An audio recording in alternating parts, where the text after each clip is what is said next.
వాదిస్తూ వచ్చినటువంటి పెద్ద మనుషులు ఇవాళ ఈ స్టేజీకి ఈ కేసు వచ్చింది. రెండోది, మాజీ ముఖ్యమంత్రిగా ఉన్న జగన్మోహన్ రెడ్డి గారు అనేక కుంభకోణాలు ఆయన ప్రభుత్వంలో జరిగినాయి.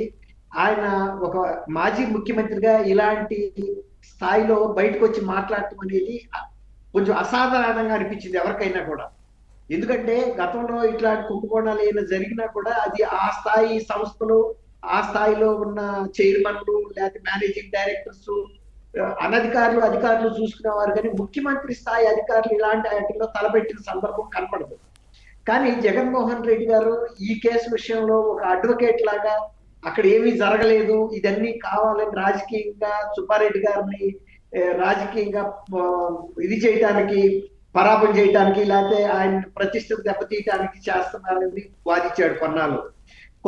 ఆవులు తిన్న పశుగ్రాసంలో పౌష్టికాహార లోపం మూలన జరిగిందని కొంత సమర్థిస్తానికి ప్రయత్నించాడు. ఇప్పుడు ఈ చిన్నప్పన్న పాత్ర ఉందంటే చిన్నప్పన్న ఎవరయ్యా, ఇతను ఏదో పిఏ అంటున్నారు, అది అంటున్నారు, ఇది అంటున్నారు అని తెలియనట్టుగా నటించాడు.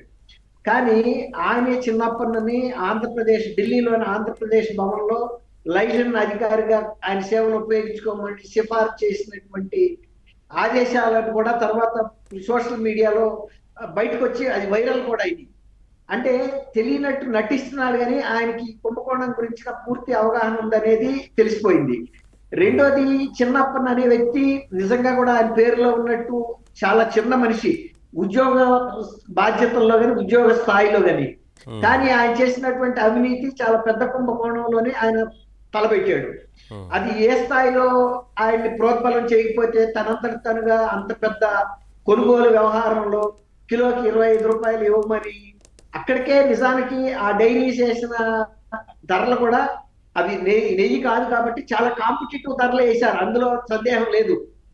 అది నెయ్యి ఇవ్వాల్సిన అవసరం లేదు కాబట్టి సింథటిక్ పదార్థం ఏదో సప్లై చేస్తాము, దానికి వాళ్ళు తక్కువ కోట్ చేశారు, అందులో ఇంకొక 25 రూపాయలు కూడా ఇస్తున్నానికి కూడా వాళ్ళు సిద్ధపడ్డారు అంటే వాళ్ళకి అక్కడ కూడా మార్జిన్ ఉంది.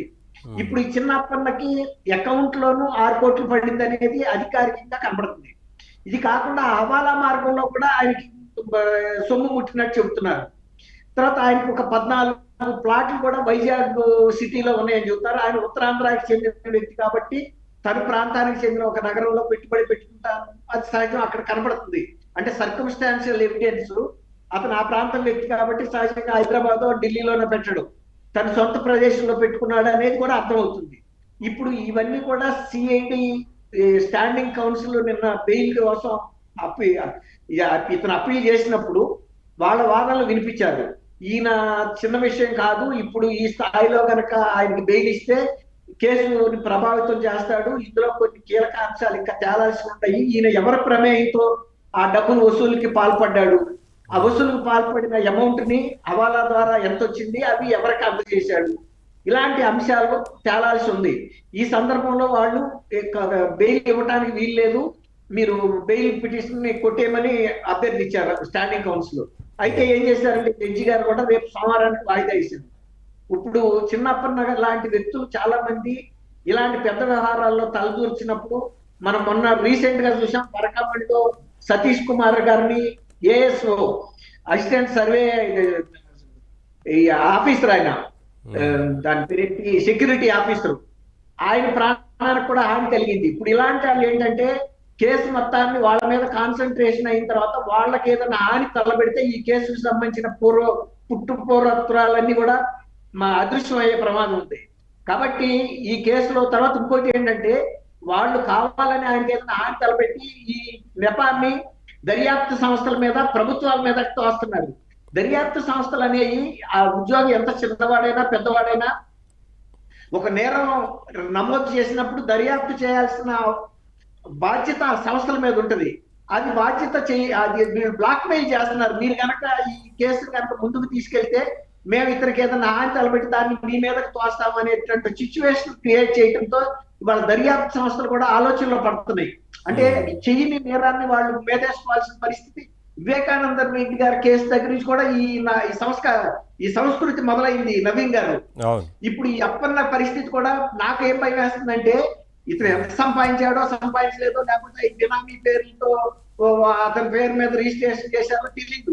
కానీ అతని జీవితానికి ఏదన్నా జరిగితే మాత్రం ఖచ్చితంగా ఎవరైనా కూడా ఆలోచించాల్సిన విషయం. ఇప్పుడు సిఐడి వాళ్ళు కూడా ఆయనకి రేపు బెయిల్ వచ్చినా కూడా ఆయన సంబంధించినటువంటి సేఫ్టీ భద్రత కల్పించాల్సిన అవసరం ఉంది. ఈ కేసు తేలే వరకు కూడా అతని భద్రతకి గతంలో జరిగిన అనుభవాల దృష్ట్యా తిరుపతి దేవస్థానంలో ఒక అంశం మీద చూసాం మనం పరకమణి, ఇది కూడా టీటీడీకి సంబంధించింది.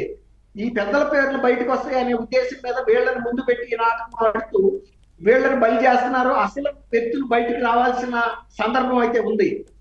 ఇక్కడ మనం ఇంకొక చిన్న విషయం కూడా గుర్తు చేసుకోవాలి. ఈ కేసుకు సంబంధం లేకపోయినా మన నవీన్ గారు, ఇప్పుడు కాకినాడ పోర్టుకి సంబంధించి వైవి సుబ్బారెడ్డి గారు అబ్బాయి విక్రాంత్ రెడ్డి కేవీ రావు గారిని స్వయంగా తీసుకెళ్లి జగన్మోహన్ రెడ్డి గారి ఇంటి ముందు ఆయన ముందు ప్రవేశపెట్టారు. ఆయన ఈయన చెప్పుకోవటానికి ఏం అవకాశం ఇవ్వకపోగా వాళ్ళు ఎక్కడ సంతకాలు పెడితే అక్కడ పెట్టమంటే అన్ని కాకినాడ పోర్టును కూడా రాయించేసుకున్నటువంటి మనుషులు వీళ్ళు. కాబట్టి వాళ్ళ చిన్నప్పన్న లాంటి వాళ్ళు ఇంత పెద్ద కుంభకోణాల్లో తలపెడితే కేవీ రావు లాంటి పెద్ద ఒక సంస్థకి అధినేత, ఒక పోర్టుకి అధినేత తలంచుకుని అమెరికా వెళ్ళిపోవాల్సి వచ్చింది ప్రాణభయంతో.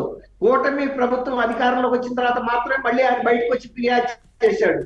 కాబట్టి ఇలాంటి సున్నితాంశాల విషయంలో ఈ దర్యాప్తు సంస్థలు కూడా ఈ నేరస్తులకు కానీ, ఇందులో సాక్షిలో చెప్పిన వాళ్ళకి కానీ, ఫిర్యాదుదారులకు కానీ కాపాడుకోవాల్సిన బాధ్యత ఉందండి. కొత్త సంస్కృతి మొదలైంది రాష్ట్రంలో. రక్షణ కల్పించాల్సిన అవసరం ఉంది.